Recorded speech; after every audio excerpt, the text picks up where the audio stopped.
G'day everyone, and welcome to a very scratchy start to the weekend wrap 2023.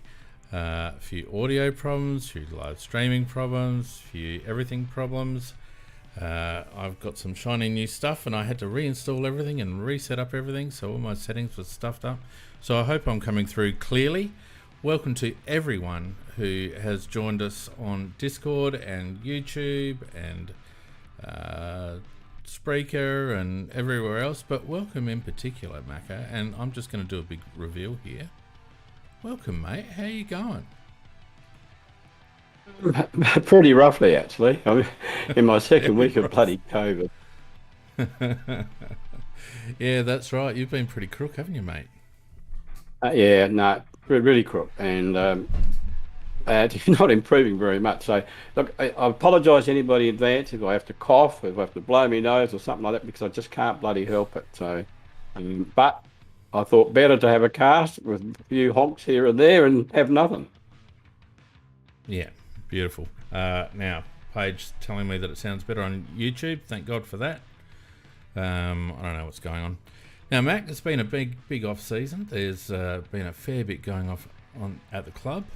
And a fair bit going on around the AFL as well.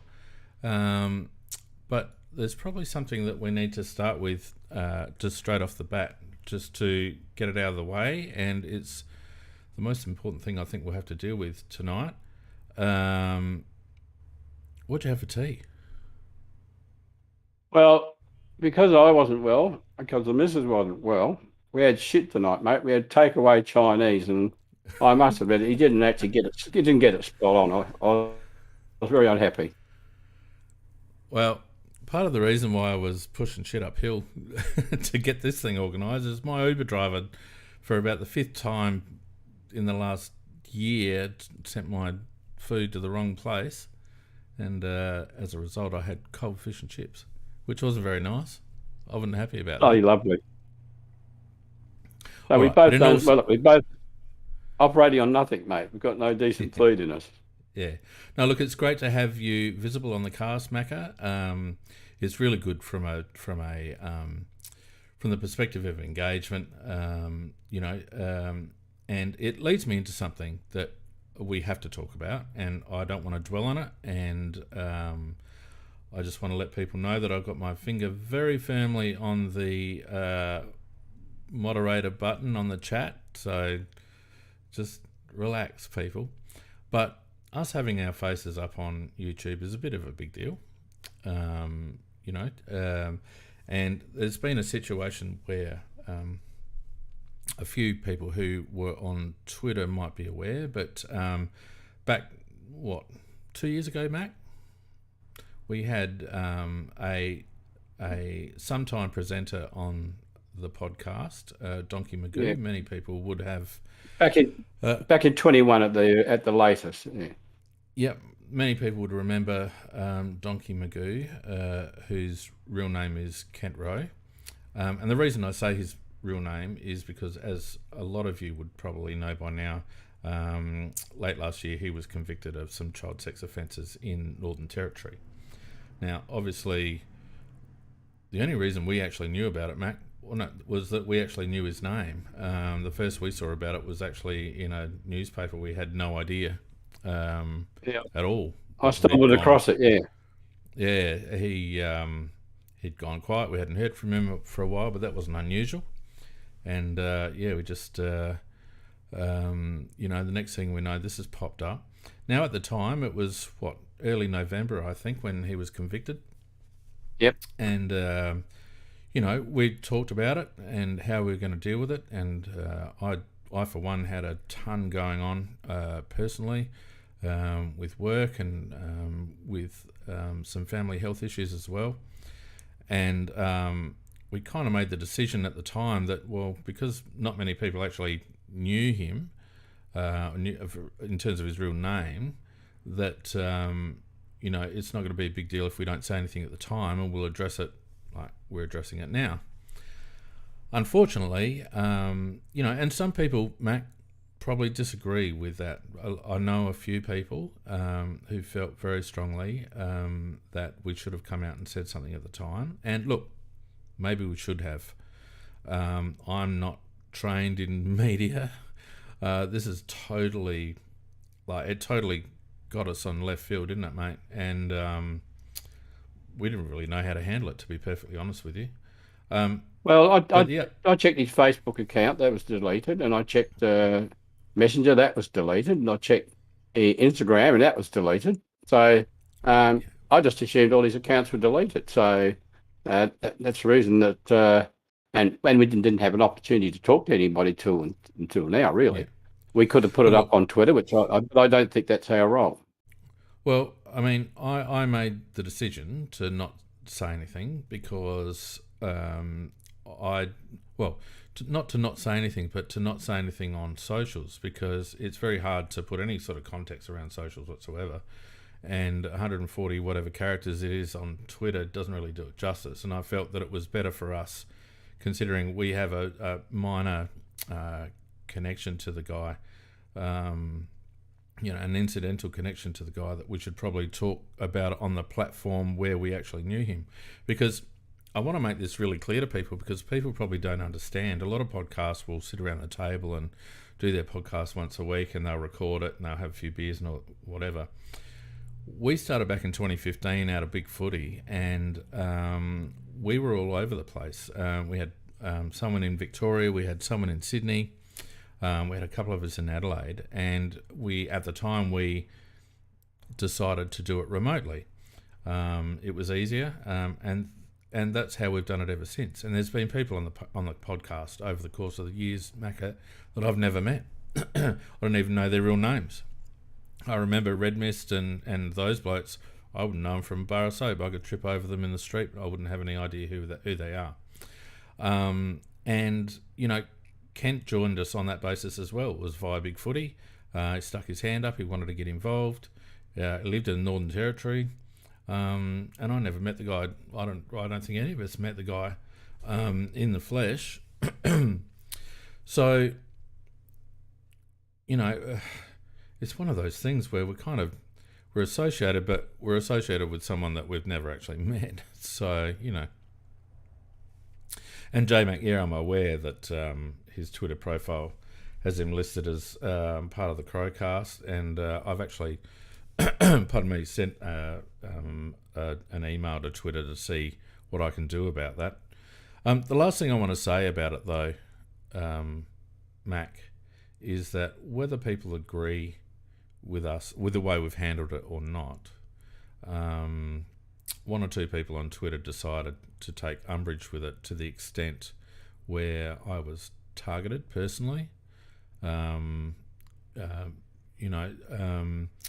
at one stage my full name was published on Twitter by Razor.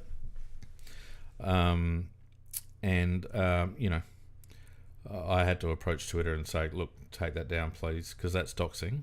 And as much as I'm relatively visible and not too difficult to find, I just prefer that my full name wasn't published on that cesspool of a social platform, because it takes only. I got trolled last year, Mac, for the whole Tex Walker thing and how we handled that. You imagine how this would go down if someone decided to have a crack. No, you got to have a tough hide with these bastards, because I don't know what Razor Ray got out of carrying on like a pork chop about it and trying to pin it on you, because it's out of your control, mate. Just absolutely out of your control. So he's a bloody pedophile. That's what he's not his. What did he call himself? Donkey turned out to be. He hadn't been with us for a couple of years, and it's goodbye to him. And he's in jail, and that's where he bloody belongs. And I think that's the end of it. Yeah, and look, I have a certain amount of empathy for Razor. He has supported the podcast over the course of years. He was actually the person who donated the season tickets last year that many people benefited from. And obviously has some very strong opinions about this subject, and I'm sure a lot of people do have some strong opinions, and for some people it probably affects them personally to some degree. And I empathise with that. As I tried to put to Razor, you may disagree or agree with me, but in terms of how we dealt with it, but it doesn't mean that you need to target me by association. So, for those out there listening, our faces up here, and the fact that we come up every week and we put ourselves out in public, there is an element of risk. So we do appreciate that people protect our identities and, don't go doxing and all the rest of it, because aside from everything else, there is a couple of cyberbullying laws that can be invoked. And by the same token, you need to be careful what you put on chat as well, because I'm classed as a publisher, and someone puts something defamatory up on chat and I don't see it, and I publish the video to YouTube, and all of a sudden, as the publisher, I've published defamatory information. So, we do what we do because we love the Crows and we love footy, Mac. And, we hope that everyone takes what we do in the right spirit, and we rank amateurs at it with no media training. So, look, apologies to those who felt that we should have addressed the Kent situation at the time. We made a decision for better or worse, and I hope that the way that we've addressed it now gives people enough clarity. And I certainly hope that Razor finds his way back onto Discord, because he's certainly welcome as long as he can, participate in the spirit of all of us. Right, let's move on, Fern. All right. So, first things first, Mac. Let's talk about the squad and how we ended up after, the trade and draft merry-go-round. First of all, a couple of retirements, mate. Lukey Brown, after, a very, very good career, decided to retire, and I think, he could have gone on another year, Mac, and the fact that he didn't speaks a lot for Luke and his integrity, don't you think? Well, his last year was injury-riddled, and it's a question of whether he could possibly get his body back to the level that he should have. I mean, in terms of ability, he's got undoubted ability, but his form wasn't good because of the injuries that he had. So I think he's done the right thing. He's gone out on his own terms, and I wish him well. He played some bloody good football for us. He certainly did. He was Mr. Reliable for a very long time, and it wasn't until that Achilles and related issues started to catch up with him, and he just couldn't seem to get enough agility in his body that he started to be found wanting a little bit. But a real club stalwart and a great career, and congratulations to Luke. Who else did we lose? We lost Billy Frampton to Collingwood in a recruiting coup for the Magpies. Interesting enough, they've been saying he's been training outstandingly over there. And he will. They haven't done any competitive work yet. I know. But, and of course, we lost Mackesy. And we lost Mackesy. And look, I think we've been conned a little bit in the sense that we made a very bad choice selecting him in the first place. I must put that on the line. He played 10 games in his first year. And in the second year, he didn't really shine in those 10 games, but you wouldn't have expected him really in his first year. But his second year, I thought he went backwards. And then in third year, well, same again. And it was interesting, the fact that he didn't have the drive, he said, to improve himself. And I don't know whether you read that, where he said that he didn't have the drive to improve himself. And that really showed, because he went backwards rather than forward. And look, I've got no doubt that he was homesick, that he wanted to go home.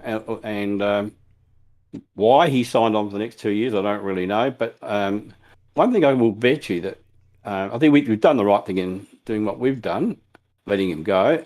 But somebody will pick him up next year and get him for nothing. Oh, it won't be in the AFL system, I don't think. I honestly don't. I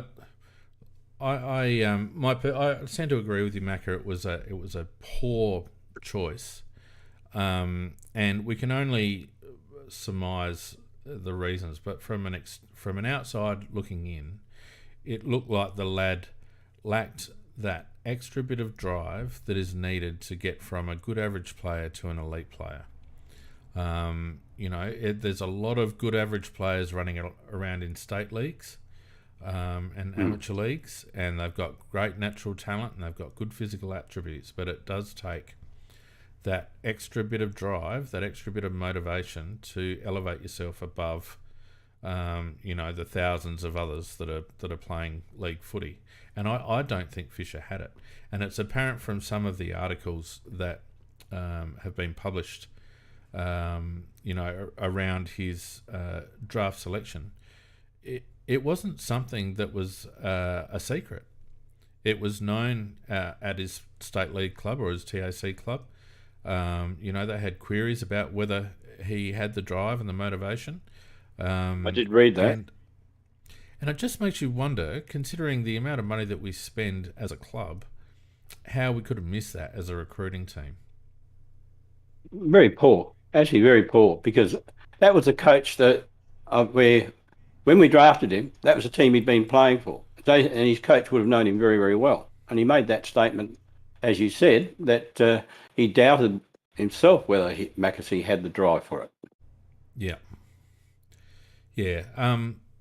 So, and look, if you're going to, it's either poor process or it's arrogance that we felt that our culture would be able to pick him up and pull him along. But to speculate on first of all, we traded down to get that pick, didn't we? Because it ended up being Mackesy and Pedler for whatever we had, 3 or 4 or whatever it was in that draft. We had Pedler 4 in the next year. Yeah, we had 4. We traded down and took a pick in the next year, which ended up being Peds, I think. We could have actually taken Rosie. Well, maybe, absolutely. At 4, we could have. Yeah. So look, it's a big call for a defender, B for a bloke who I went back and had a look at his footage, and he didn't strike me as a key position player. He was courageous. He certainly had the ability to take courageous marks, and there's a bit of footage of him going back with the flight of the ball and all that sort of stuff. But in terms of your hard one-on-one contests, your physical, shoulder to shoulder bullocking contests, there wasn't one slice of footage that I could find that suggested that Fisher was that kind of player. And for us to take him at 6, where he looked like he was going to be nothing more than a young version of, say, a Billy Frampton, wow, that's a big call, Mac. Big call. The interesting thing is that we took him at pick 6, and the bloke we picked up now, Keane, the ex-Collingwood, the Irishman, who I tell you, he will be. He's everything that we should have been picking up in the first place, like an aggressive big bloke, rather than a bloke that was underdeveloped physically and not showing any physical trait. Yeah, I just think it's amazing that we took him.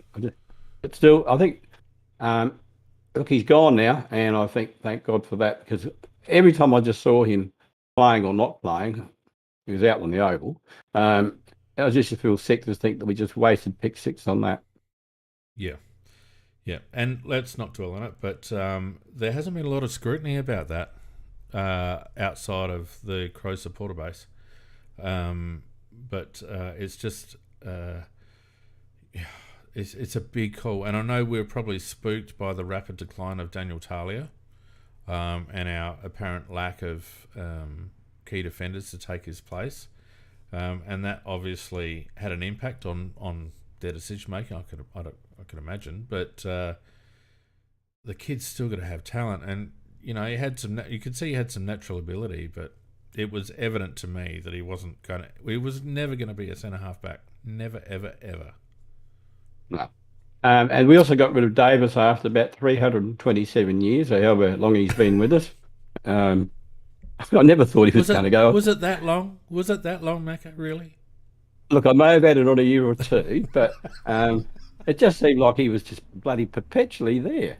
And then I thought Rowie was a little bit stiff. He got delisted, but then you think when you're picking up ranking, well, you can understand why he went. Where So, was Rowe going to play? Honestly, Rowe had some deficiencies that I don't think could have been overcome. To be honest, Mako, I don't think he had the. He is a very natural footballer, but the game calls for more than that these days, and I don't think he was ever going to be able to pull the fitness base that allowed him to two-way run to the degree that he was able to apply forward pressure. And he ended up getting the majority of his possessions up the ground, Mac, and we were crying out for a small forward at the goal face. yeah, I think it's a question of how much is that his fault, and how much is it the way that they placed him in the side? Because um, if you've got a bloke that you want to hang around the goals and is good around the goals, you tell him to stay around the goals. But either they're allowing him to go up to the wing and half back and all that sort of stuff. Something wasn't quite right about that, how it all went down. But look, it's not like he was going to be a star anyhow. So no, look, there's no doubt in my mind that Matthew Nicks was employing a game plan that had our half forwards pushing up to provide extra head count in the middle third of the ground. No doubt in my mind. We were deficient on the wings. We were deficient in the midfield in terms of our ability to spread. And I think he was definitely playing Lockie Murphy / Ned McHenry / James Rowe high up the ground. And you're right, Mac. It was probably the lesser of two evils. They probably thought, particularly when Shane McAdam came back, that they had enough ground power at the goal face, but it killed us. It killed us in terms of our scoring ability because we got cleaned up every time the ball hit the deck up forward. So it was probably a bit of that, I agree. But just looking at Rowie, I thought, geez, you got a great football brain, but I don't think you've got the tool set to be able to make it. And that's obviously what the club felt as well. fair comment. And Benny Davis, I mean, it's not his fault they kept picking him. I just think he used to hide the corner and they just forgot about him all the time or something. He was there forever. No, well, he was apparently a very, very good club man and very well liked amongst the playing group. I think he actually, well, he did better than, remember Matthew Smith, who used to be the bane of my anger all the time.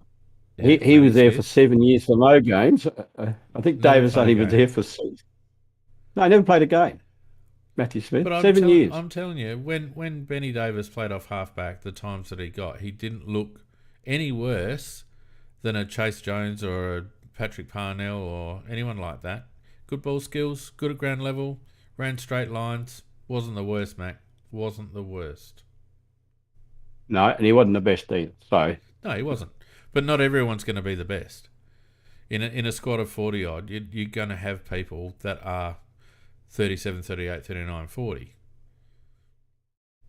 6 years? Oh no! I'm just saying. I don't want to run Ben Davis down because I think he was a solid player. No, and a decent guy too. And it's not his fault that they kept him on the list. You know, you could probably argue that had he been given an opportunity at another club, he may well have made a fist of it in a position where he was required. But, you know, off halfback, we got 933 halfback players, so he was down the ranks a little bit. Who else did we lose? Anyone? I think that's about it. We lost it. Well, obviously lost 6 in total because we got 6 ins. Oh, hang on. No, because we've got 2 on the long-term injury list. So we probably covered out the outs. Yeah. So let's talk about the ins. Firstly, the draft. Obviously, the Isaac Rankin transaction, which cost a little bit more than I was hoping it would. Pick 5. Same here. I thought he was about to pick 12 when I comparing him to Cameron. Yeah, a lot of you know, we've picked him on a bit of a promise, and he's, the media certainly did their job in terms of hyping him up. I heard, bloody 2 first rounders and Matty Nix's next child sort of thing. He's not that good. He's had half a good season at Gold Coast, or that's unfair. Probably 2/3 of a consistent season at Gold Coast, where he was starting to realise his potential. The word is that he's thriving at Westlake, so obviously there was probably some environmental issues up at Gold Coast that were hampering him, and I'm glad to hear that he's settled in well at West Lakes and or wherever the hell we are now. And what I was going to say there, Fiend, is thriving. just to support what you just said. Vardy Magic's put up a lot of clips of training sessions, etc., and match sims. And every time you see Rankin on it, he looks as happy as a pig in shit, really happy. And so I think He's he is getting glad to be paid good. 900 grand a year. I'd be happy too. I'd be running around with a smile on my face. Well, that's probably fair comment. I don't know how much he's getting, but he I don't does look know like he's either. very That happy to was be. pure speculation on my behalf. I don't know what he's getting, but he's getting more than I am, so it'd be happier than me. Look, but Yep. it's in all honesty, it's a good pickup. I think there are times where you've got to, and I've said this before, bugger the draft pick. You go for what you need. Do we need Isaac? It depends, I think. I think we needed what we hope Isaac will become.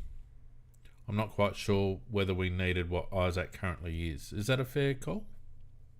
Yeah, I think it is fair. And as somebody said in the chat, we paid unders for Dawson and we played overs for Rankin, so it Yeah. all evens out in the long run. So that's a good way to look at it. And um, we're hoping to get 2 players out of Rankin in the sense we're hoping to get a forward pocket and we're hoping to get a bloke who'll take turns in having a run on the ball. And look, he's clever and smart enough to do that. And I think the same applies to Rochelle actually. So um, Yeah. yeah, so it's got a double barrel purpose, and I think he was a good target to get. Yep. Having said that, it pretty much left us without much in the Trade tank, but capital. we did eke out a little bit at the draft. We obviously got Max Michaelani, who has huge raps, the lad. A bit of a string bean, but as I've said to you, Mac, and you'd obviously remember, being far, far, far older than I am, that his old man was pretty skinny as well, and he did all right. Jim, yeah, he was a very good player. Yeah, yeah. He would have been a young lad when you were playing, wouldn't he, Matt? I'm not that old. I mean, I did play a half-back flank for Jerusalem, mate, but I'm not that old. Were you back when you were playing, Macca? Was your Guernsey black and white, like not in colour, or was it like just, or was that just the TV? Did they have TV, or were you on the wireless? You could have been running around wearing Jeez, nothing, a t-shirt or something. you're a very rude man, Fiend. People listening in on the Crystal set. It was on TV. Was it? It's just that no one owned one. Very Do you know cruel, what? Fiend. Do you want to know? Do you want to know something, Matt? You played league footy. I never did, so I can roll that up and stick it up my, you know what. No, we were on TV at that stage, Fiend. No, I know. I'm just having a dig, mate. Just having a dig. But Max looks like he's going to be something. Hopefully, he can build into an AFL body. Certainly got all the skills. Where do you see him eventually, Macca? I kind of wonder whether he's actually going to be a tall wingman. Bit of an Isaac Smith type. Well, he's a very good. He's good athletically, and he moves very well from side to side. So, a lot of backmen can run straight and but I think he's going to be a versatile type of defender that you can throw around in different spots, and you might even at times pop him on a wing or something like that, just for something different to do. But I've got pretty big raps on him. I think he's going to be very good for us. Once he fills out, he might even play by the end of the year. Or I don't. Yeah, maybe. He's pretty bloody light, Macca. I just read a comment there where J Mac said he imagines I would have been a vicious little player. Well, you're bloody right, J Mac. I was. I didn't get rubbed out 3 times for nothing. Yeah. Do you know we played at the same club, Mac? About 20 Bit years fun. apart? Do you know we played at the same club about 20 years apart? 20 years apart, B. It's a bit of exaggeration. Was it 20 or was it 25? Move on, Anyway. Fee. Yeah, look, I'm not sure whether he gets a run this year. He's pretty light. But he's certainly got the skill, in my ability. So, in my opinion, he's certainly got the ability. So, time will tell. He's if he comes in off halfback, he's got a few in front of him. So, but and we'll talk about this in a moment. But obviously, there's a little bit of doubt around Tom Diday, given events around the captaincy. So, could be a timely selection. Yeah. The other thing too is that which probably might stand against McElhenney getting a game is with Keane coming in, a guy that's ready to. Once they get him fit and ready to rock and roll, the guy can play. So I imagine Yeah, he'd be in our side once his body is perfectly attuned to AFL footy. yeah. Hey, Nicky, take your bloody surname off chat for God's sakes, and stop talking about my age. Thank you. Um, Now, who are in terms of the other young lads that we picked up? Bond and Dowling and Yeah, we picked up Billy Dowling. He was played for North Adelaide, yeah, no, I don't know if he played any league games, but he's 188 centimetres. He's only 77 kgs in weight, but he's a ball masser, a ball gatherer. That's what I should say. Uh, yeah, he had, I think he averaged something like 33 possessions a game in the under 18s, and one game I think he had 44 or something like that. So he knows how to get the ball. He's at this stage probably a little bit more outside than in, but apparently he's not too bad on the inside as well. So um, I Bond don't is know an if he interesting played one. this year. Well, he's built like a brick shithouse. He's 185, Yeah, but he's 82 kilograms already, Fiend. And yeah, being an got a ex-rower, he's welder's very well body. muscled. But apparently he can run all bloody day as well. So he's very good aerobically. So I don't Yeah. know how he'll go. Well, not only that, he's as determined as anybody at the club to make a go of it.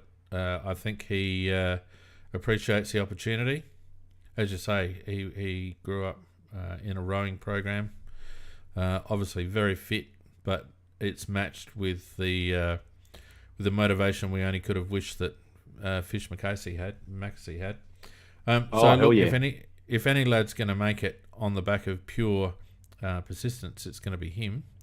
Um, it'll be very interesting to see how both of those lads perform in the SANFL in the first half of the season. But I don't see either of them troubling the scorers in the ones this season. Oh, that's a comment. I can't see it either. So I agree. Yep. But the two late pickups that we got in supplementaries and whatnot are very interesting. I always forget the guy's name. What's the Collingwood lad's name? Tyler Brown. Tyler Brown. Tyler Brown. Yeah, Gavin Brown, that's right. Tyler Brown. Some Collingwood supporters say didn't really get much of a fair go at Collingwood and showed a bit when he was given a go. The Crows seem to have interest in him a fair way out, Macca. Invited him on and picked him up relatively quickly. So, I don't know. Yeah, I watched every game he's played because I do watch every game every week, and I'd say he's one of those players that just never got a proper go. And I think he played 20 odd games or around about that mark. And um, sometimes he'd be a foot pocket, and he'd be a half forward flank, and he might be on a wing. But he also was a substitute. Well, even last season, he was substituted about 4 or 5 times. So, he just never, ever got a real chance. He got one game in the middle when Adams was out, and he Yeah. had a very good game. Yeah. So I think he can play.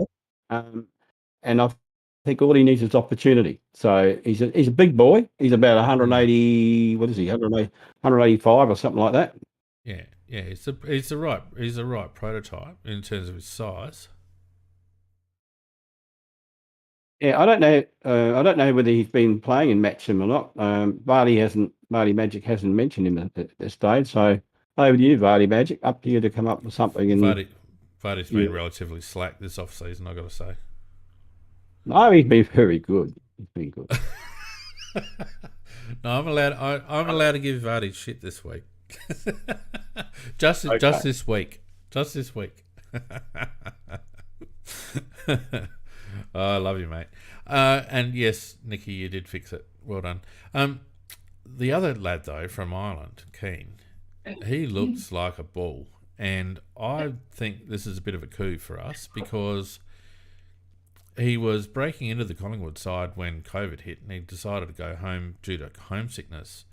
And then he went home and won a bloody championship in, what do they play over there? Bloody leprechaun throwing Hurling. or something? Or, that's right. Certainly knows how to play football. So he's a mature body, he's aggressive, he's athletic, and he knows how to play. So a free shot as far as I'm concerned. Good pickup. Yeah. When you say mature body, he's 194 centimetres, which is a very good height, and he's 92 kilograms. And I was going to say he's about 194 wide, isn't he? Around the hips. Well, he's solid as the proverbial, and and he can play. He's got good pace as well for his size, and he's reasonably good with agility. I remember seeing him play for Collingwood when he was just, as you said, he was just developing into a good player. Because they start from scratch and when they come from Ireland, but he did lovely kick because they hasn't, like a lot of Aussie kids who got develop bad habits when they're kids. When the Irish guys that come out here, they kick beautifully because they get taught how to kick properly from the first time they kick a ball. Maybe that's the answer. Maybe we teach our kids Gaelic football until they're 15 and then we introduce the oval ball. Something like that. I think he'll be okay. I think that I do think he'll be in the side. I reckon at least by halfway through the year. Yeah, I don't disagree, Mac. And I think, the makeup of our defence, and we'll run through it briefly in a little minute, but the makeup of our defence is going to be very, very interesting this year because we've got a lot of options and we probably have the opportunity to be a bit horses for courses at times. So we've got good versatility through there. Just before we move on to that and other things, I want to remind people that we are live and interactive. So if you're watching us on YouTube and you haven't yet got around the Discord channel, you can certainly chat with us while you're on YouTube. But if you want to actually get online with us and talk physically with us, Macca, then you can certainly do so via our Discord channel. And the people, we've got a lovely studio audience at the moment, Mac, about 24 souls in there, listening fervently to you and trying to ignore me as much as possible. But if any of you in the studio audience want to have something to say, then please put your hand up because now more than any time we've got a good opportunity to air some different views and opinions. So go right ahead if you feel the need. Secondly, Macca, this year we are back into AFL Fantasy League. The links are in our Discord channel under the competition section. So go to that. There's a link there. It's a bit of a weird site, the AFL Fantasy League site, in terms of trying to find the league. But I think you go to your account and then pick Classic League or something or other, or you can download the app. But it's a bit hard to navigate. Yeah. But the code's 1990s, put the code in the channel in the competition page. So go and check that out and get around it. If we do end up filling up one league, we will have another one. And I am putting up $50 worth of merch, Mac. Now, speaking of merch, for those people who can't see, J&M, who is one of our YouTube stalwarts, kindly via, I think, a friend. I don't think he did it, but I think it was through a friend, a mutual friend or something. Donated a couple of designs, and Macca, he did one especially for you, and I reckon he'd be kicking off at the moment by the fact that you're not wearing it. Kicking off. Look, my only defence is, Fane, having bloody forgot. COVID, I can't remember Arthur or Martha. Well, I think I'm Martha, actually. You're going to blame COVID for that, are you? You're I going to blame blame COVID everything, for that. Yeah. Haven't done a hand's work since I've had it, so I blame COVID. So we've got these nice little numbers, courtesy of J&M. We've also got a couple of other designs and a couple of other bits of merch and stuff like that. It's, for me, to be perfectly honest with you, Macca, and transparent to everyone around, it's more about promoting the CrowCast and making any sort of profit. So I might be making $1 or $2 on bloody t-shirt or something, I don't know. But it's more about, spreading the word and building our listenership. So if anyone wants a piece of merch, go to aflcrowcast.com and get around it. But we will be, first of all, giving away a t-shirt every month, Macca, every month for those that want one. So there's a link in our Discord chat to enter the monthly draw if you want to do that. And the reason I even brought that up is because for the AFL Fantasy League, we'll be giving away $100 worth of merch at the end of the season. So if we end up having more than one league, it'll be whoever scores the highest points across the two leagues. So don't be shy if you think that it's filling up. Still stick your hand up because we'll start up another league. And I reckon it's about time you stuck your hand up for Fantasy League, Mac, because you keep telling us that you're winning all these bloody big awards. I did. I big won again prizes. last year. Well, that's but I'm playing for big money. I'm playing for $1,000 a time. Mate, you're playing for $100 worth of CrowCast merch. You already got a free t-shirt already. That's on in front.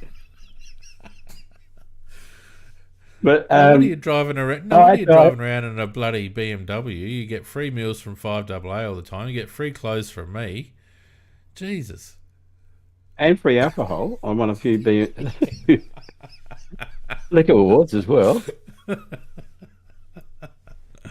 Fantastic. But you got to pick your moment. You got to pick your moment, mate. Yeah, I know. Tipping's not up yet on the AFL site, but when that comes about, we will get that up and running as well. We will be running a few competitions this year because it's all about engagement, mate. That's what it is. I have also I meant to say before, I have shut down Patreon. I really wasn't able to deliver, Macca, what I wanted to deliver out of Patreon, and I feel a bit bad for those that supported me all through that time, but I really do appreciate the support of people through Patreon, and when I finally shut that down, there'll be something coming your way, you guys. It's been fantastic to get the cast running over the last couple of years. No more Patreon. If you do want to support the CrowCast financially, there's other ways of going about it. I think there's a bloody PayPal link somewhere on the website or something. I don't know. I can drop it in if anyone wants it. But really at this stage, it's about getting engagement, getting our numbers up even further, and pushing on to greater heights. Just read the chat there. Somebody said look what J-Mac just says. Just hang on. Just hang on. This is live, right? This is live. Hang on a sec.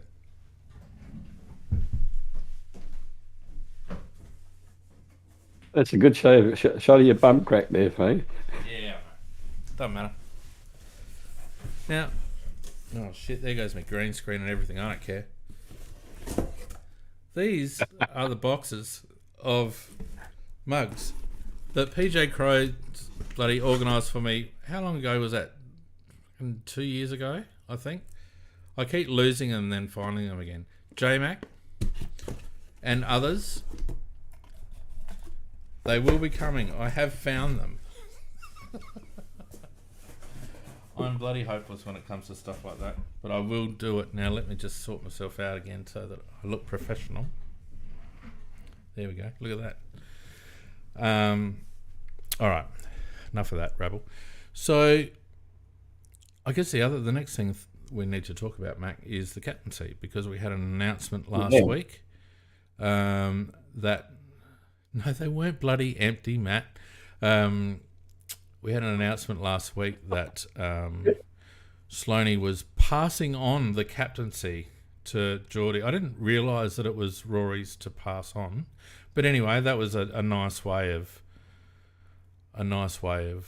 wording it by the club. And in all seriousness, Sloaney has been captain through one of the darkest periods of the club's history, and he suffered his own setback with his ACL late in the career, which is a big deal for an AFL player. So,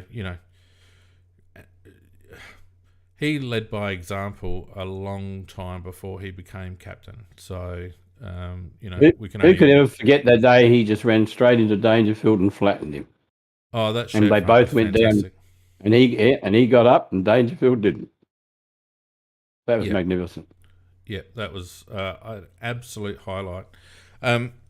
So, congrats to Rory on leading the club, and also for stepping aside, probably for the benefit of the club. He could have very easily, and he did mention in his presser that he, would have quite happily continued to be captain. But he felt that Geordie was ready, and the club obviously felt that Geordie was ready. It's probably written into Geordie's transfer, Mac, that he'd get the captaincy eventually, but well deserved. He's obviously a leader around the club, and I think it's a good move by the club. Do you? Well, I think it's an essential move. There were two reasons why I say that. Is because while Rory's been a magnificent leader, and he has been a magnificent leader, I mean, he's a 100% heart and soul man for the club. There's no doubt about that. And I really hope that once he retires as a player, we can manage to keep him around as a development coach, because he signifies what I would really want in a character hanging around the footy club. He's just a good guy, but he's and he's not weak or anything like that. He's just the right type. But having said that, at age 32, he's done his knee, and he's coming back, and he'll be 33 before the first game's played, and he's not going to be a certainty to get a position in the side every week, in my opinion. So, I mean, it's going to be. They probably will give him a go first up, but I noticed that they've tried him in every different position on the ground so far in their match sims. They've tried him up forward, they've tried him in the middle, they've tried him on the wing, they've tried him at half back, because I'm not sure where they're going to put him, because there are players. If you go and look through the players for each particular line, there doesn't seem to be any vacancy for him. So, but putting that, he did the right thing in terms of standing down, and I think he had to stand down because the club wouldn't have given it to him anyhow. So, better that you save your own pride and you go out on your own terms. On the other side, with Jordan Dawson, look, the guy's been a natural on-field lead, even when he was playing with Sydney in his third season, which is when we snaffled him up. He just is a natural leader. He just everything when he was in the defence, all the defence revolved around him, and he's just got that touch. And he showed that when he came here last year. Whenever there's trouble, he's the guy that had to solve it and go there, back there, and marshal the troops, etc. So he's naturally got it, and I think he'll be probably one of our best captains ever. Yeah, look, on Rory, first of all, in terms of where he plays, I just don't think you put a bloke coming back from a knee in a position that you've got to turn. And, playing him up forward, he'd probably be playing as a bit of a lead up. There's a lot of lateral movement involved in taking marks and turning around and looking for the next option. I'd be happier if he was running straight at the ball off half back. Having said that, I agree. Having said that, Macca, is there a spot for him off half back? Well, when you've got Miller on one side and you've got Smith on the other, where's he going to go? Well, a lot depends on the form of both of those lads. I mean, Junior really has it all to play for this year. I reckon this is make or break year for Wayne Miller Jr. I know he's had his injury problems. I know he's struggled to get on the park, but he's been on the list a long time, showed glimpses. But if he doesn't put a consistent year in where his trend line is on the up from the get-go, you could just about put a line through him. And Smithers is on the other side of the coin. A couple of concussions in. He looked a bit shaken up after the last one, after that big mark that he took last year. He didn't seem to come back from that particularly well. His kicking's become questionable. Some of his decision making's become questionable. So those two lads are by no means guaranteed spots, Mac. And I reckon I'd probably want, assuming Sloaney is fit and able to play, I'd probably prefer Rory in tandem with one of those, rather than Rory missing out because of both of them. Well, I think Rory's too slow to put on the ball now, and I don't think he's. I think if we put him up forward, he's going to mess up the structure that we can put up there with the mosquito fleet supporting the taller guys, and I just don't think he's going to add to. I mean, it's going to be a little bit of a problem unless he comes back somehow rejuvenated into what he was at his very best. But I can't see that at age 33 coming back from an injury. Yeah, I think it's just going to be a little bit of an embarrassment and a problem. I disagree with that. Because there's plenty of examples of players that have come back from big injuries late in their career and played on. And we've got another one in our side, and that's Tex Walker. We were all writing him off 2 years ago, Mac. Well, that's fair comment. It is fair comment, but I don't know. We've got a lot of players Rory's size and could play the same positions as Rory, vying, trying to get into the side and already in the side. So, I mean, if you had to choose between Rory and Soligo, who do you choose? Off half back?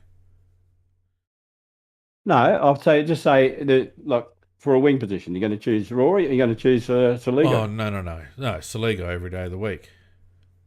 But this is going to apply in so many different positions around the ground. Yeah, but and I agree with you. 100%. You threw up two names there, and I just like in Smithers and Millerer, and I just think both of those blokes are actually vulnerable. So if he's going to slot in anywhere, if he's going to slot in anywhere, I reckon it's half back. But we'll see. And we know that Sloaney will try his guts out to get back in the team. So there's that. But just finishing off on that one with Geordie Dawson. Whilst his biggest career achievement was obviously playing for the mighty Double Blues, the Crows captaincy would have to come a pretty solid second, you would think. Oh, close. By about 3,000 light years above. Come on, mate. There's been some legends captain of the Double Blues. But look, he looks a likely type. He's the right age, 25. He's, potentially got a long tenure ahead of him. The boys got around him early when he kicked the winning goal against Port, et cetera, et cetera. It seems to be all falling into place for Geordie, and good luck to him. And my biggest hope is that he actually is played in a position this year where he can do some damage instead of being used to clean up the mess. Yeah, and unfortunately, they brought him for a purpose, and that was actually they were intending to play him on a wing because very damaging with that foot of his, left foot. But as you say, he ended up being a spare parts man. They were patching up here and patching up there because of all the problems that we had down back.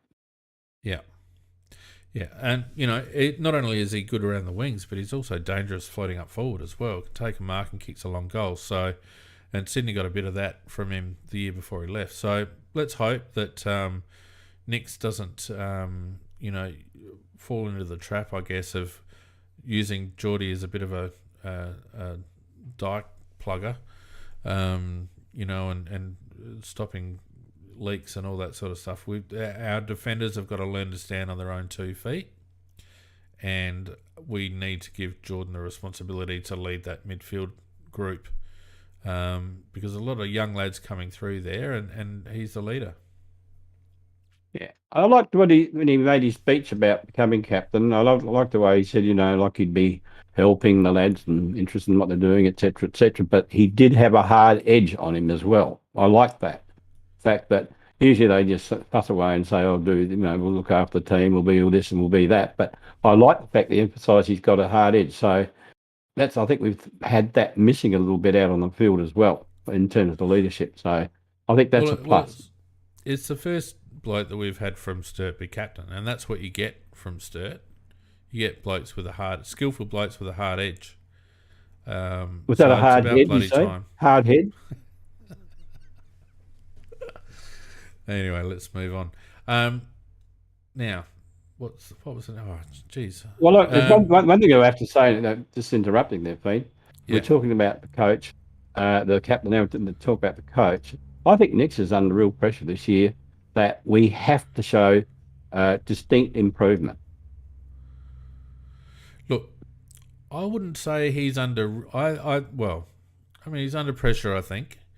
But I think what we're going to find out this year from Matthew Nix is whether he can transition from a teaching coach with a very heavy mandate to build culture to a bloke who can either himself or with the people around him come up with a game plan that can actually be successful in finals. That's the challenge for Matthew Nix, and I think we will know by halfway through the year, because this is a year of transition.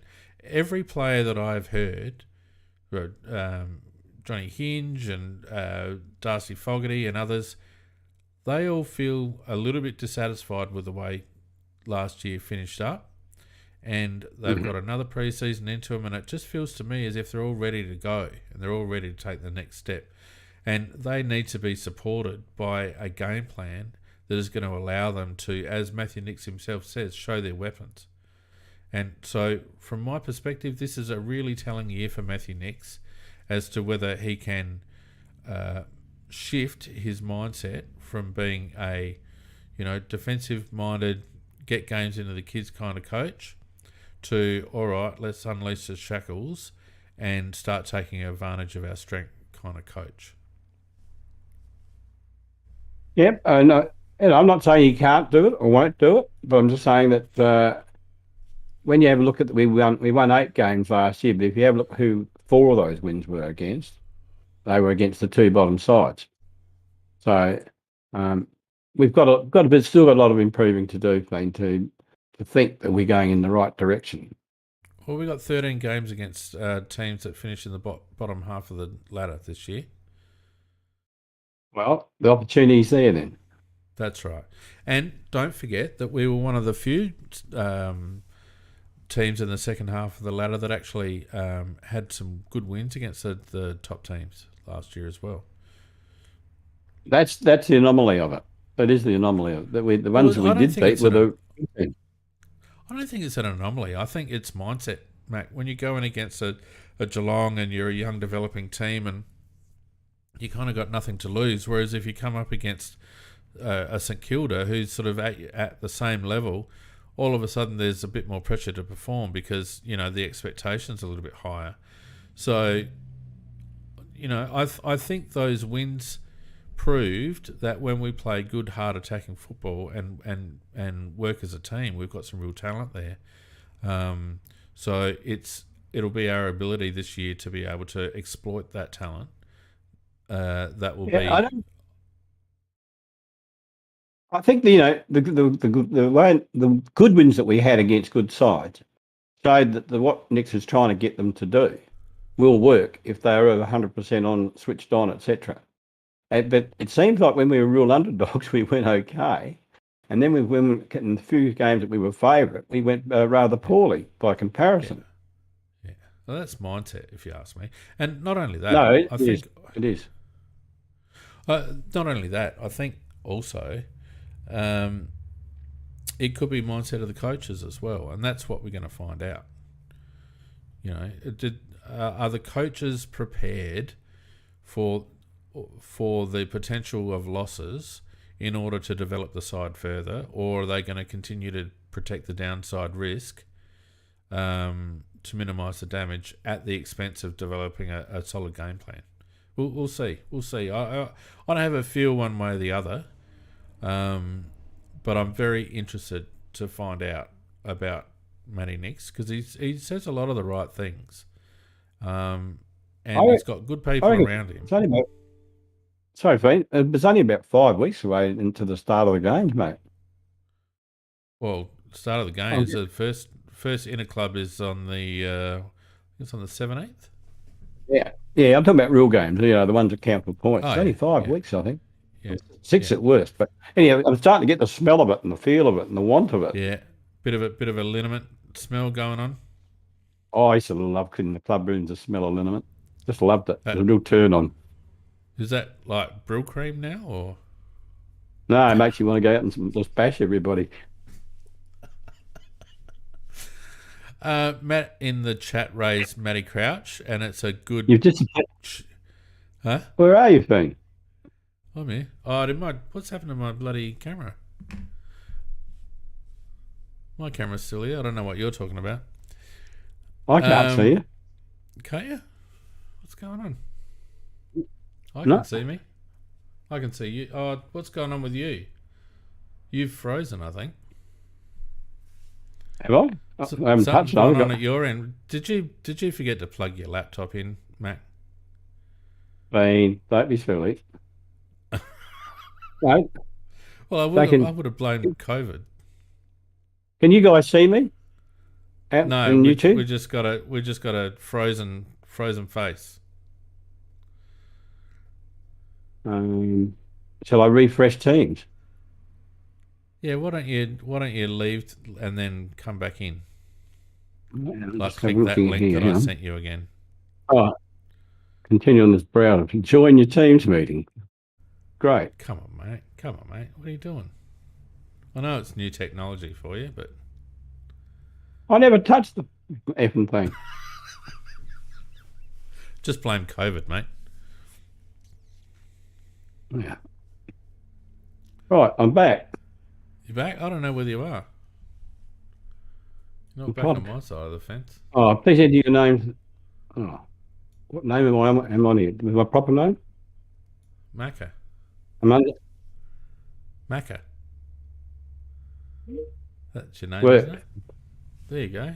I'll admit you. See me now? There you go. Look at that. Oh, now I've got two of you. I'll get rid of this one. Piss off. How do I get rid of this bastard? Why have I got two of you? You've done. I haven't done anything. It's a good thing I know what I'm doing, mate. All right. What are we talking about? Well, just start a new topic. Players that we've got on the list. Matt Crouch. I was actually going to raise him under the players that we've got on our list that probably won't play a game all year. Yeah. I reckon he I will. feel very I feel sorry for him. Yeah, you keep saying that.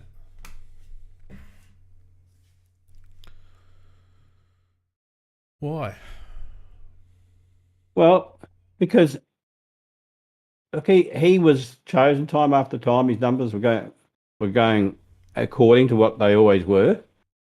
Whether the coach has told him he should be playing differently and that, I don't really know.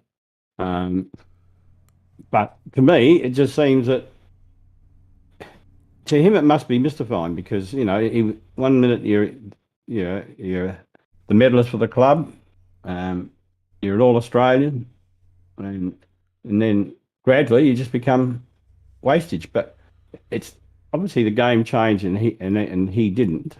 But I don't know. It'd be interesting to see whether he can actually change or adapt his style. I doubt it, but if he did, he'd be very handy. Well, I mean, he's not the only bloke who isn't suited by the current game style. I mean, Tommy Mitchell comes to mind as another accumulator who doesn't really get a lot of value for possessions. 2017, don't forget, Macca, that 2017 was the year that Matty Crouch was very, very decisive by foot, and he would rarely go sideways. He was very good at getting that 25-metre pass off forward, right? Whereas ever since then, he's become the crab. He's gone sideways and backwards and all the rest of it. Now, whether that's due to injury or confidence or whatever, or different setups or what have you. I'm not quite sure. But the simple fact is that he has not played as well since 2017. It doesn't matter whether he's accumulated numbers. He has not been as effective since 2017. Well, that's obviously so. Otherwise, he'd be in the side. But even with it'd the be interesting numbers, to see. Mako. Well, I'm just interested from Vardy Magic's point of view. He sees him out at training, whether he looks any different or whether he just does the same old, same old. Well, reports are he's training really well, but then, those reports come up against those. I'm sure, the players are getting around Matty Crouch and they want him to succeed. And look, the amount of times he gets the ball, if he could become the bloke that was our inside 50 distributor, Macca, that would be fantastic because he's not bad by foot when he actually uses the ball decisively. So we either find a way to utilise him in that sort of a role, but he's also got to be able to work himself free of congestion. And to me, that was his biggest problem, that he actually lost the ability to break free from congestion and get those 5 yards in to get separation. And, whether that's his groins or hammies or whatever he had, I don't know. But unless he can find that burst that he had, it's not going to be good news for him, I don't think. No, I don't think he'll play a game. That's what I honestly think. Yeah. Well, very unlikely to play many, if any. Yeah. Well, I certainly hope that he doesn't get first crack. I certainly hope that we recognise the changing of the guard that occurred last year with Sam Berry and a bit of Harry, and we've got Josh Shelley back in the mix now. We've got Isaac Rankin back in the mix now. We've got Saligo. We've got Zach Taylor knocking on the door. There's enough youth going through there in tandem with Lairdy, etc., that we don't need to go to the Matt Crouch well first up, in my view. And I'd be really disappointed in the club. And it'd be a first strike for the club and Matty Nix if that was how we lined up round 1. Yeah, no, I don't think that won't happen. The other player that Chol, very skillful, can get the ball, but he hasn't. His lack of physicality was disgraceful last year. He squibbed very badly and then wasn't chosen for the rest of the year. So it's interesting where he's going to sit. He one of the reasons he's still there because he's under contract, but it's another one. Will he get a game? Because that's not how Matthew Nix wants the players to play the game. No, and not everyone has to be an inside ball, but you have to go when it's your turn to go. And I think there were times, Lockie would probably agree, there were times where, particularly early in the season, where he probably didn't go when he should have. I feel like he's made efforts. I've watched him a few times. He's made efforts to improve that aspect of his game. But what we've lost as a consequence is that silky outside run and carry with good delivery. And that's Scholl's primary weapon. And if he can't get it 25 times and deliver 6 or 7 really good, effective inside 50s, then there's not much other worth for him on the ground, is there? No, he's a beautiful two-sided player, great delivery, but you just can't squib the ball when it's your turn. And unfortunately, he's done that a couple of times, and it looks so bad at AFL level. It looks really shocking. You might get away with under 9s and under 10s, but you can't do it at AFL level. So yeah, it does show unless up. He, it does show up. Oh, it's like a beacon, and I don't think that. Well, at the moment, he would be rated lowly because of that particular flaw in his makeup, and unless we've got a lot of injuries, I can't see him playing many games either, which is a shame because he's a beautiful user of the ball.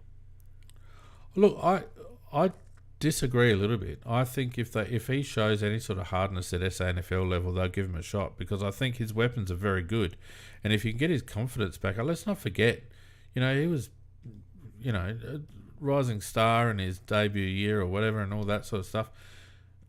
He's a good player. I think that his confidence has been shot, and he's been found wanting physically. But if they can get that right, he's still a very useful player, Macca. So I think they'd be willing to give him an opportunity if he can get that hardened or a little bit of an edge back into his game. Mm. And another one I'm going to throw at you is Hamill. Where do you think Hamill will play? Or will he play?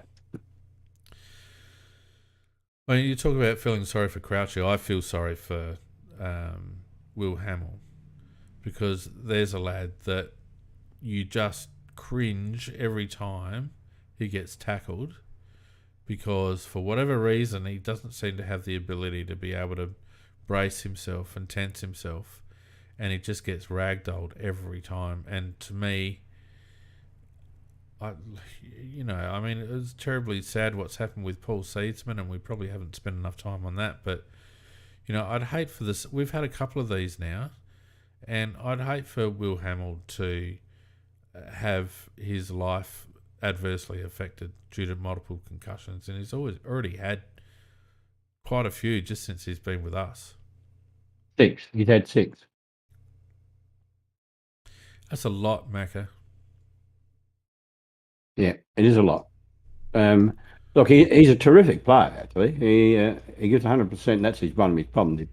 He hasn't got the ability to work out where not to put the head. And but sometimes even when you do everything right, somebody can, spoiling the ball. You're going for a mark and they spoil the ball, or they come from your blind side and hit you in the head with a hip and shoulder. And he just seems to have that habit of being the unlucky one that collects that. And it seems like a bloke who's a bit vulnerable around the head like that always seems to be the poor bugger that gets it. And I think too, though, Mac. Sorry, go on. Well, I say what I love about him is his pace. He's got electric pace, and he's got a good foot as well. So, if he was if I don't know whether he's playing would be at half back or whether he'd go to the back pocket and mind the smaller people down there, but wherever position he's playing it, he brings the ball out well because he's got dash and he also can dispose well. But again, you've got that question mark about his head.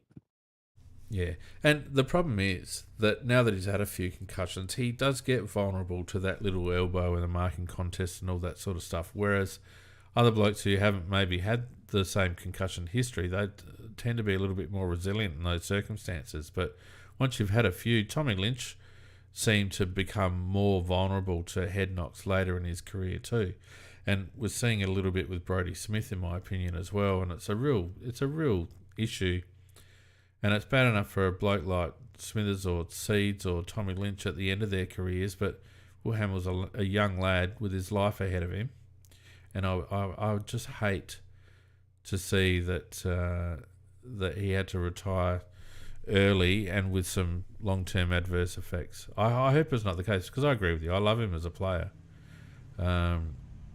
He's Marty Matner with a bit more composure, in my opinion.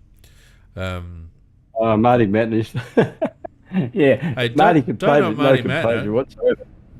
Not Marty Matner. Paul Roos got 200 games out of him in a premiership. So I love Marty Matner. He was just a wild card. Just knew what was going to happen next.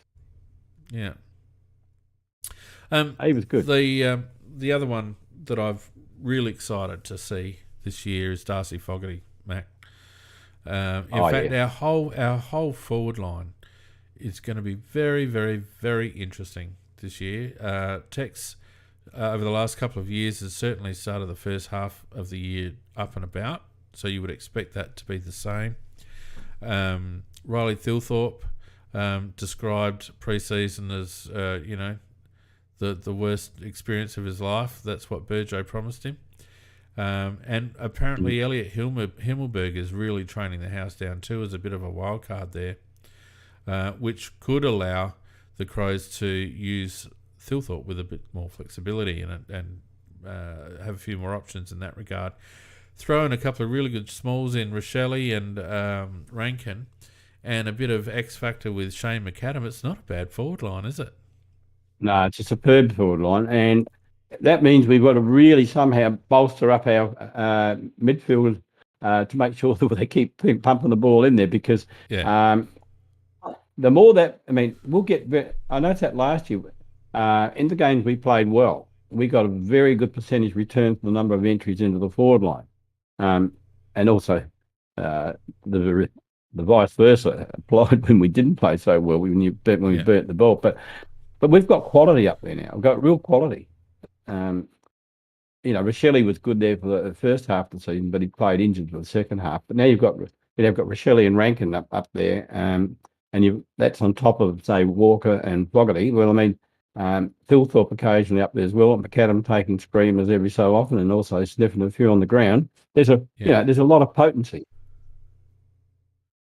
There is. What I don't want to see is Lockie Murphy and Ned McHenry running around up high half forward. That's what I don't want to see. But yeah, they were on my list of players to query. Oh, look, Well, look, I'm sure that McHenry is a Matthew Nick's favourite, but he seems to love him. I just don't see a long term spot for him because he's not a goal sneak, Macca. If you're going to be a small forward, you've got to be able to kick goals, and he doesn't have goal sense, and he doesn't have any sort of length in his kick.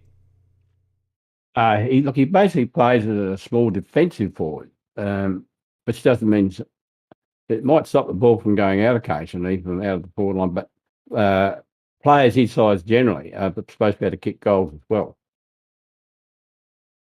Yeah, Crotato in the chat asked who our forward coach is. It's still Riley, I think. And done probably a fair bit of credit for Fogg's turnaround, as well as some psychology work as well that Darcy's done. But James Riley has to take some credit for Darcy's form as well, and I really hope that we see a continuation of what we got in the second half of the year from Foggs. Yeah. Yeah. He ended up having an outstanding year, actually. I think it was 33 or 35 goals in the 18 games. He started off shaky and ended up very strong. Yeah, I think he scored 31 in the last 12 or something. Yeah, well, that's good. That's excellent. That's excellent. Yeah. So, I mean, the only other thing is probably ruck. I mean, you would expect them to start with O'Brien, but I get the impression they're really keen to get Thilthorpe more involved, and that could spell a little bit of trouble for Riley O'Brien, I think. Yeah, look, it's interesting that how they're going to play that because of the fact that if O'Brien's rucking, is Philthorpe on the ground up forward in the structure? Is he not? And I was trying to work out that myself, and I was working out when I worked out our ideal forward line, it seems to be basically we've got Fogarty at full forward and Walker at centre forward, or sometimes they switch around a bit, and then load it up with small players around them. You could probably put Philthorpe in a forward pocket, and to sort of if Fogarty leads out to take any balls that come in deep. But he well after his first game when he kicked 5 goals, he didn't really trouble the scorers that much up forward. Thilthorpe is not a clunking marker either. His strength is his agility. He's very much a Nick Riewoldt type. You get him on the run, and I think that over the course of his career, he will be known as an agile, tall utility. I think he'll play predominantly in the ruck. He'll probably have moments up forward, but I think you'll see him take more marks on the trot than you will in a pack situation. So I don't know, and that's where the form of Himmelberg interests me. He's been teasing me for years, Elliot Himmelberg. Every time I get on him, he has a bad patch, and then I throw him in the bin, and then he has a couple of good games. I really would love to see him thrive because it just gives us a little bit more flexibility. Again, time will tell, but Riley O'Brien, I don't think will have it all his own way this year.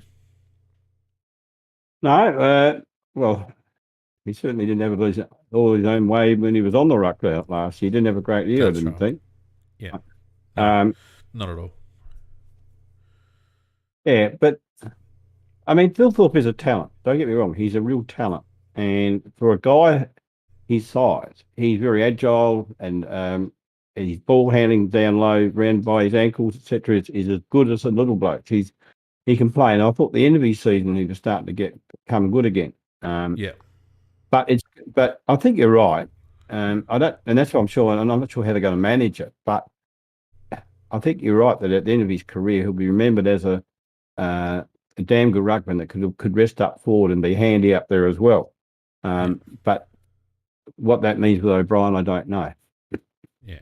Oh, well, I mean, look, at the end of the day, Riley O'Brien is not a skillful player, and his centre bounce work was extremely questionable last year. He's not bad at around the ground ruck work and throw-ins, but if he doesn't mark the ball around the ground, then he's not playing his part, and he lost that ability last year. I don't know the stats, but I would imagine that his average contested marks or marks per game dropped off a bit because it was noticeable that he wasn't taking those marks. He was dropping quite a few, but he wasn't getting to a lot of contests either. And we need our first ruckman to be getting to contests, whether they're clunky marks or not. They need to be getting to contests, and we just didn't see Riley near enough aerial contests, in my opinion, last year. Right. And what I was going to throw at you, pardon me, had to happen. COVID. Duday Well, that's the hasn't elephant in the signed, room, isn't it? re-signed. That's the elephant in the Um, room. He's come out and said that, what's the point in re-signing yet? I don't know how I'm going to go, and yeah, I listened to him on the radio when he was talking, and if they said his name was, I'm just trying to think of Dangerfield. two or three others that have left it. But Dangerfield, if he said his name was Dangerfield, he's just repeating the same words that Dangerfield said. Yeah. They go. Look, They go at the end of the year. If my gut feel is that he will go back home to Lorne. Play Geelong will put a nice offer to him. He'll have the chance to play in a contending side, and Geelong could use a nice rebounding halfback flanker. I feel like his injury was his knee was at a very unfortunate time in his career with us, because had that not been the case, I think we wouldn't be talking about Jordan Dawson as captain at the moment. I think he'd be vice captain to Tom Doedee. But the fact is that's not the case. They also chose to play him last year with a broken hand for much of the season, to his detriment. I'm a really big Tom Doedee fan, as you know, Mac. And I think his best is very good. So I'm hopeful that he regains that form for two reasons. First, to help us, but secondly, that we get good value at trade, because I think that's where it's going to end up. Well, he's a free agent, so it'll be free agency compensation. Yeah. Now, hopefully, first rounder, but he'd have to be at top form to get that. Yeah. Now, speaking of form, to bring the dollars, because it's all related to the dollars that he gets. Yeah, that's right. Speaking of form, though, Mac, the studio audience is in very patchy form this early in the pre-season. No one put their hand up. You got a few minutes left. If you do want to have something to say, get around it. We'll try to adhere to our 90-minute time, won't we, Macca? Just before we finish up, though, a couple of things. Obviously, the club has moved forward with its plans down at Thebe. Looking quite good, I reckon. And despite all the scuttlebutt and the local stuff, that'll get over the line. And, they're looking at 2025, which I think is fantastic. I love the setup. What they're proposing there is fantastic, actually. I mean, two ovals. Not many other clubs have got two ovals for a start. One the size of Adelaide Oval and one the size of the MCG. And I think under public pressure not from the local residents, but from the Crows fans, they weren't originally going to have licensed premises, but now they are going to have licensed premises. Yeah, that's a big positive in my opinion, Mac. Yeah, no, really looking forward to it. I wish it was wish it was right now, because Yeah. if it was right now, I'd join Bloody Magic down at training and watching it. Well, the good thing is too that the changes to the plans with the road means that we're not giving up as much of Kings as we otherwise would have for those first few years. So that's a bonus as well. I just think there's no other club. The only other clubs that I can think that have facilities that close to the CBD are the big Victorian clubs. Your Carlton, Collingwood, Richmond. Big Richmond, Victorian certainly. clubs. West Coast have been Carlton, forced to move out. Brisbane were forced to move out. Melbourne were forced to move out. So the fact that we've been able to jag a piece of real estate so close to the CBD, it might not mean much, but it means that they're in the heart of the place. They're not, tucked away like they were at Westlake, sort of out of sight, out of mind. They're right in the heart of it. There thousands and thousands and thousands of people drive past that location every day. It's Crow's front and centre every day. I think it's fantastic. Oh, I love it. I just think it's a great setup. It really is going to be a great setup. Yeah. And the other thing, just to finish up, is that a couple of minor changes to the Constitution to limit terms for members to, I think it was 12 years, which is 4 terms, and that's not consecutive years, that's over lifetime. So you can't be on the Crows board for more than 12 years in your life. 4x3. But if you're the members appointee, it's 4x2. 4x2, that's right. And there is an election going on at the moment, I think, or nominations going on at the moment for board position. But I wonder what that means for Rishudo. I don't know. I wonder how many years he's been on. Well, 2014 he came on. Because he came on the year before we got Phil Walsh. But he's not a members one, is he? No. No, well, he isn't now. He isn't now. I'm just trying to think whether he came on as a member-elect. I think he may have started that way and then switched over. Yeah, I think the one we're actually replacing is Jamison, isn't it? So, well, he's either getting close to being out, or he'd be on his last term. One of the two. So, a couple of things, obviously, and let's not forget that at the moment, and I don't want to get bogged down in politics, but at the moment, of course, our constitution dictates that all board positions be ratified by the AFL, which in layman terms means that we're still controlled by the AFL. And as it stands at the moment, that goes until 2028, Macca, at which time we can choose to strike that out and become self-governing. And I think we will do that. Well, I hope we actually do it. I hope there's scope that we can do it before then, to be honest with you.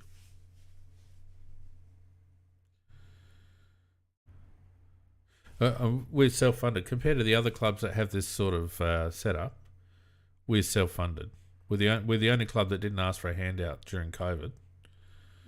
Correct. Out of all those loaded clubs, Port Adelaide declare a profit, which is just basically the residual of what they didn't spend from the AFL. Oh, I mean, they're a joke. I mean, they still owe the SAFL a fortune. Yeah. So are you going to be putting your hand up for Crow's board? No. Good God, no. I've been on about 33 boards in my life. So why not make it 34? What? Why not make it 34 boards? I've been saying thanks, Dags, by the way, on the chat. Much appreciated. And always they're work and lump stuff on. No, I don't want to be in it. Your mate's not there anymore. Jimmy's gone. Who? Jimmy. Oh, jeez.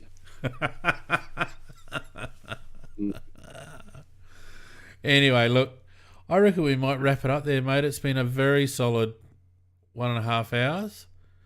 Yep. Seeds, you're too bloody late now, right? You got to do it at the beginning of the night. Look, thanks to everyone who's joined us. It's been fantastic to see so many people join us on YouTube and on Discord. Sorry about the scratchy start, but it is pre-season. We are dusting the cobwebs off. I reckon I pulled a hammy trying to pick up those bloody mugs earlier, Max, so I'm going to have to go to the physio tomorrow. I thought you broke. Yeah. It's just all a little bit funny. I don't even want to talk about it. But look, thanks everyone for joining us. Don't forget, we will be back every Sunday night during the pre-season. We'll also be cutting up the weekly wrap and chucking up little snippets of it on YouTube, so get around that if you have the chance. And in the meantime, you can always chat footy 24/7 365 on our Discord channel. So if you're listening to us and you haven't yet joined our Discord channel, it's not very difficult to do. Links are in all our socials. Get around it and get amongst the chat. It's a pretty good lot, and we have a lot of good fun. Macca, fantastic to be back, mate. Yep, and I did one cough through the whole lot, so I'm happy with that. You what? Only did one cough for the whole lot? That's not a bad effort, you know. I know, it's been tickling away for ages. Oh, well, maybe we should go for another 10 minutes just to piss you off. No, I'm going. All right, everyone. Good night, Thank all. you very much. Good night, all. We will see you next week. Yep, see you next week. Bye.